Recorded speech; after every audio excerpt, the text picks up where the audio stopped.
Лағманыңыздың қамыры біркелкі әдемі болғанын қаласаңыз, ұныңызға бір жұмыртқа салып, қаттылау қылып қамырды илеп қоясыз.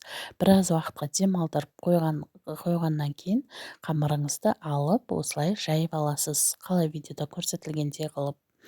Сосын осылай ұзынша қылып барлығын бірдей кесіп аласыздар да, осылай созу арқылы біраз майлап ыдысқа жинап қоямыз. Бұны да тағы да 10 минутке дем алдырып қоямыз. Дем алған қамыр біркелкі болып, әдемі болып созылатын болады. Сосын дәл осылай бір емес бірнеше рет созып алатын боласыздар. Қамырларыңыз біркелкі болады, лағманыңыз әдемі көрінетін болады. Дайын болған қамырымызды қайнаған суға салып аламыз да, бір қайнағаннан кейін оны алып, мұздай суға жуып, тарелкамызға салып аламыз. Салып алғаннан кейін кішкене маймен майлап қойсаңыздар, жабыспайтын қамырыңыз әдемі болып шығады.